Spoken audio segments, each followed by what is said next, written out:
أهلا ومرحبا بكم مشاهدينا الكرام. حلقة اليوم حول بروشيت سمك كورفينا. عندنا شوية ديال الهبرة ديال الحوت كورفينا الغني عن كل تعريف. غادي نصايبوه إن شاء الله بروشيت على شكل قضبان بهذه الطريقة هذه. كنبداو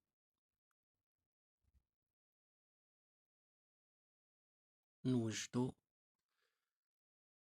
بروشيت ديالنا على هاد الطريقة. من بعد ما كنكونو نقينا داك اللحم من الدم اللي كيكون لاصق فيه،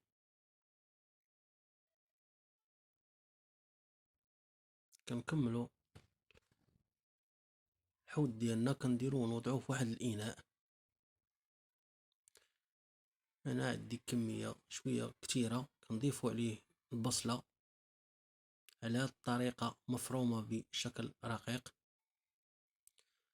وكنضيفوها كذلك لنفس البروشيت ديالنا كما تشاهدون.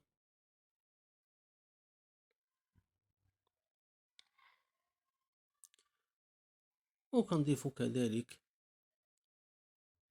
قليل من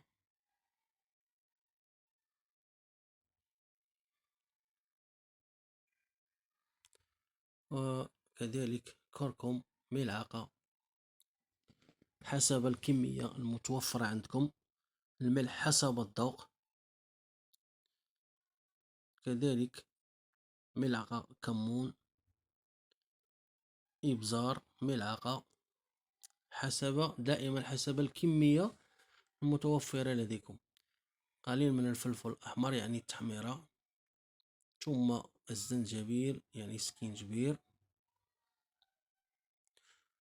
وكنضيفو كأس ديال الزيت أو الزيت حسب الكمية المتوفرة لديكم، وكنخلطو الجميع حتى كي يتجانس بيناتهم بهذه الطريقة هذه.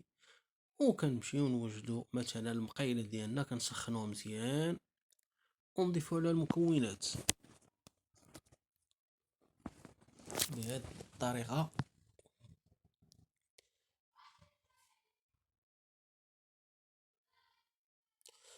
هادشي كيشهي شهية طيبة، وكنخليوها طيب حتى كتصبح بحال هاد الشكل هذا، يعني كينقص منها داك الماء.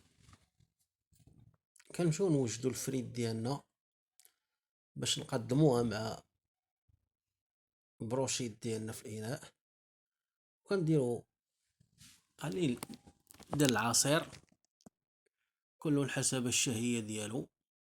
حنا ارتأينا نديرو شوية ديال الخيار مع الليمون كيجي يا سلام، وفضلتو قدامكم. كنعصرو الليمون هو الاول وكنضيفو عليه كنضيفو الخيار ديالنا. من الأحسن يبقى بالقشور ديالو غير هو يتغسل مزيان كما تشاهدون. كنطحنو المكونات مزيان وكنضعوهم في إناء ونتركوه يبرد.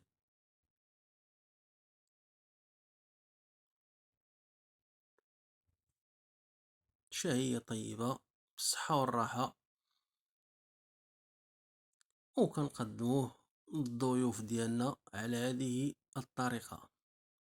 كنتمنى يعجبكم الفيديو، دعمونا بلايك والاشتراك، وشكرا لكم على المشاهدة.